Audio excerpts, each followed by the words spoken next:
Hello and welcome to Politics here on France 24. This Tuesday, Dominique de Villepin, the former Prime Minister of France, had convened a press conference to disclose his intentions for the presidential election. For weeks, the assumption was that the impetuous former foreign minister had finally reconciled with his Gaullist rival, President Nicolas Sarkozy, and thus that Dominique de Villepin would help Nicolas Sarkozy's re-election bid by not running for the Élysée Palace, especially given his very weak standing in the polls and his tepid financial means.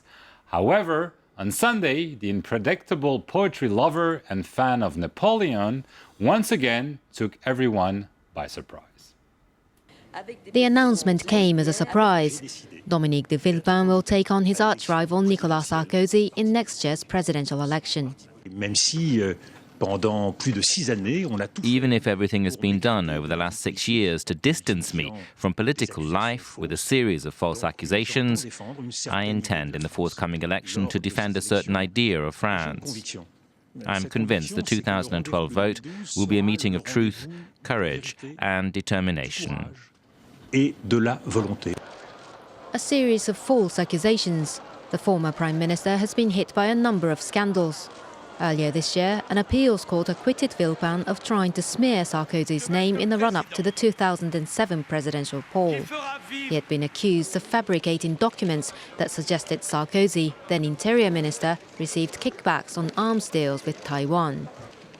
If he's cleared of that accusation, Villepin is implicated in other murky affairs involving money and foreign relations. A protégé of former President Jacques Chirac, Villepin served as Interior, Foreign and Prime Minister in his government. His bitter rivalry with the current president is well known. He left the ruling UMP last February and set up his own political movement. With just 1% of intended votes, Villepin doesn't enjoy huge public support, but he could harm his rival's chances in the election by drawing some right-wing support away from him. Still, many doubt if he'll be able to stay in the race until the end. Despite his experience in government, the 58-year-old has never run for public office. Dominique de Villepin throws his hat into the ring. There are other centrist candidates, and the real question is whether this is a real threat for Nicolas Sarkozy. So with me to discuss the issue here today is Gabriele Parrossini, who is a correspondent with the Wall Street Journal. Hello. Hello. And Jean-Marc Gonin, senior writer with Le Figaro magazine. Hello. Hello. What is your thought on Dominique de Villepin? First of all, were you surprised by his announcement? It seemed that he would not run. Yeah, I was surprised. I think everyone in France was surprised. He had been distanced from political life for quite a while and entangled in all these trials. So the general feeling was not that Dominique de Villepin was going to run for election in 2012. However, from in the past presidential campaign in 2007, before Sarkozy declared his candidacy, then Villepin was also indicated as someone who could potentially make a bid for the presidency, and he's never really hidden his ambition of being president. So let's say, yes, I think everyone was surprised, but in some ways it was to be expected. Dominique de Villepin was an enemy, we could say, or still is an enemy, maybe now, of Nicolas Sarkozy. But the two had met several times in recent months, and there was the impression that there was a deal between both men. Villepin would not run, and probably Sarkozy reward him with some position or something. Well, the deal didn't hold, obviously. If you listen to the words he used in his press conference when he announced his intention to run, he has used pretty harsh words against the president, saying that the country was not even governed. He gave the impression that nobody was at the helm of the country. So I think there's still a huge and thick animosity between the two figures. And on the top of that, the only chance for Dominique de Villepin to make some kind of strong candidacy, some strong campaign, is to oppose the president as much as he can. So he will try to differentiate himself on every single issue. already physically they are a very different person. He's tall, handsome, he's a very talented speaker in the sense also of the kind of French he uses.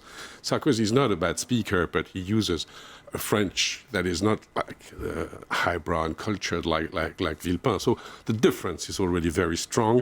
And I think on every issue, he wants to give the impression he would be a very suitable person for the office, whereas Sarkozy has damaged that very office in the 5 years he's been in place.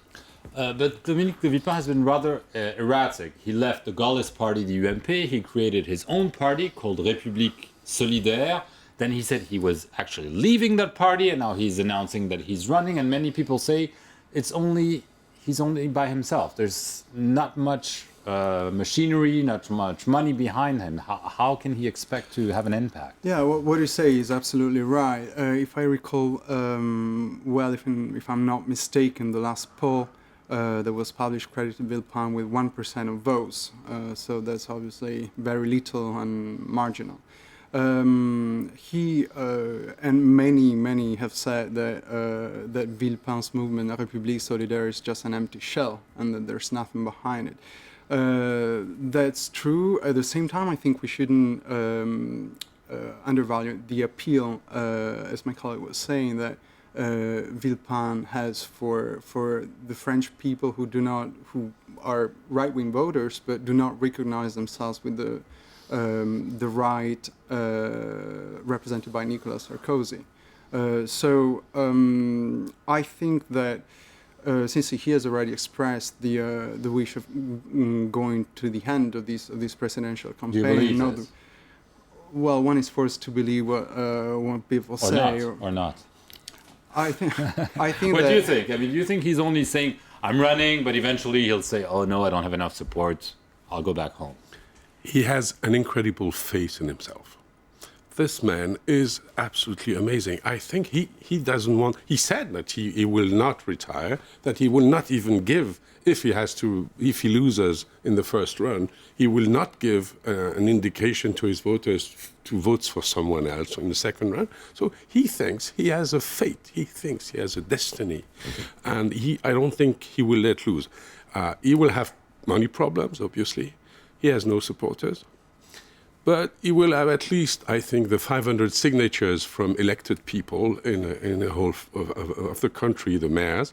He will get them probably because the left will give him this present just to have the pleasure. Just for our viewers, to see. you need 500 signatures to be able to run for the presidency, and this is something small candidates have difficulties getting. But he will be sponsored by the left. I'm pretty sure about that. The socialists to embarrass Sarkozy. Of course, the socialists relish the idea of having Villepin picking on Sarkozy every single day of the campaign. But I mean, it's good to have faith, but you need voters. Yeah, but I think that... Where can he find them? I mean, is it on the right? Is it more in the center? Or maybe even a little bit on the left? I think Villepin is, in this respect, is the heir of Chirac. So it's all the Chirac and de Gaulle. He plays de Gaulle. And de Gaulle.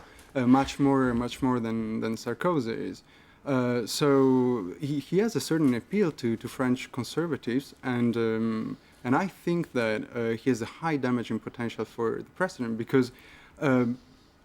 it was very clear from the very moment when he declared his candidacy on Sunday, then the UMP retaliated immediately. So they were just very quick to come out and say, we take note of his candidacy, and this is something that is obviously going to hurt our political family. And that's absolutely true. And the state apparatus is programmed to hit him wherever they can. I mean, you can see how many so-called cases, affairs are coming up now.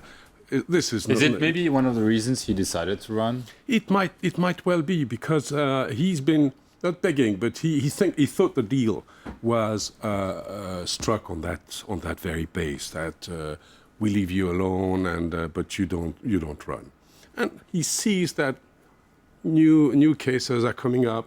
Well, and this is for him. It is nothing. It has nothing to do with random. He knows it's calculated.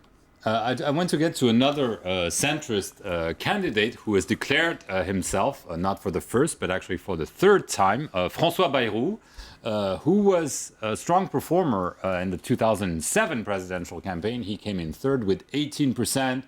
He's been in the desert ever since, but he's declared his candidacy, and the first poll is very encouraging. We'll see the figures of the first round. He's obviously not running in pole position. François Hollande, the socialist, is ahead. Nicolas Sarkozy second. But François Bayrou is very close to Marine Le Pen, who was until now the third candidate, if I may say, with 13%. Is this, at least it seems, a good start and also a surprise? That's a very good start indeed. And again, if you look at what happened in 2007, Bayrou was, as I recall, up to the first round was actually in a solid third position.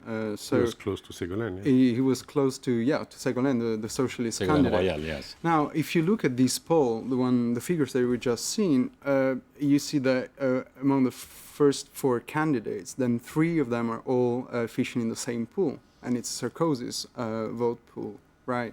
And so if you add Dominique de Villepin to that, then you really have a very crowded ring for the same amount of votes, really. So I think yes, Bayrou is actually a potential threat to Sarkozy, and also he embodies something completely different idea of exercise of power, of management of the state, etc. And that's an idea, that's a different, he's marked very, very... Yeah, because I mean, you could argue that Bayrou has been in the opposition to Sarkozy since the last presidential election. He's a centrist, more center-right, some people would say, but maybe this has changed, and he's really perceived as someone who's smack in the middle of the political spectrum.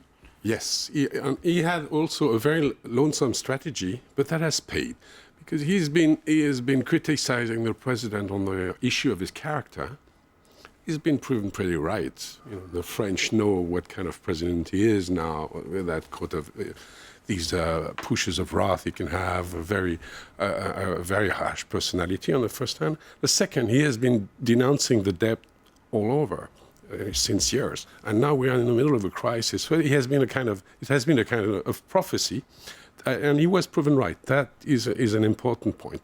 Back to your point about the center, I think Sarkozy has lost. That's the big hole he has dug in his mandate. He has lost a lot of support in the center right of the political spectrum. If you look at the last political studies in France, the western region of France, where you had the traditional Christian Democrat vote, broadly speaking, he's in the negative there. He has fallen, Sarkozy, and that's exactly the kind of electorate Bayrou can cover, being pro-European, being soft on many issues, on immigration and things like that, and that's where Sarkozy's deficit lies. So I'm not so surprised. It was very quick, but I'm not so surprised that his candidacy has picked up very quickly. The big question in 2007, after his strong performance in the first round, François Bayrou did not take any sides between Nicolas Sarkozy, the Gaullist candidate, and Ségolène Royal, and many people criticized him. He said that this time he would decide. You know, he would tell his supporters what his position is. Do you think he will be forced to do this time? And if he does, which side will he support? Well, the thing is that Bayrou's voters wouldn't vote for Sarkozy, and I think that he's gonna have to take that into account when he gives a voting indication for the second round. They're more towards Hollande. Hollande is more oriented to the center, and as we know, Sarkozy won the 2007 elections by picking votes to the Front National, which is on the extreme right. So the reason why I think Bayrou's bid is going to make things for Sarkozy a lot more complicated is that Sarkozy really is going to have to care about his own core electorate and then try and expand his appeal to the center. and that's not going to be that easy. Even if he gives a voting indication, then it really remains to be seen whether his backers are gonna follow his indication or not. But isn't this also a risk for François Hollande? It is. It is. There is it's a very traditional kind of fracture you have in the electorate in France between socialist and centrist. I remember having a conversation with one of Bayreuth's deputies years ago, and I told him, when you speak, you're very close to the socialists. Why don't you try an alliance with them? And he said, my electorate wouldn't like it at all. I would lose my electorate, and the socialist electorate would hate it even more, because we are a very different family. They have very common ground, like Europe. European policies, they have always been on the forefront. But on very simple issues like, let's take the school. Socialists are strongly pro-public system. The centrists are strongly pro-private system. And this is one of the big issues. And as you know, in France, education is a very divisive issue. And this is one place where they wouldn't fit together. So do you see Bayrou quickly performing well in the election? Do you think he's well positioned because he's been kind of like maybe a little bit in retreat from front page politics and with a clear message saying, I'm against debt deficit, I'm a simple man, and so on? Yeah, well, I think that his target was to get in the among the top three. So, and he's almost anyway above 10%. I think before Christmas, and he's already there. So I think that the start of his campaign was incredibly quite successful anyway. Then will he get a lot of votes? It really depends on what twists and turns are going to happen in the electoral campaign, because it's not going to start really until January or even February, when the president will actually declare.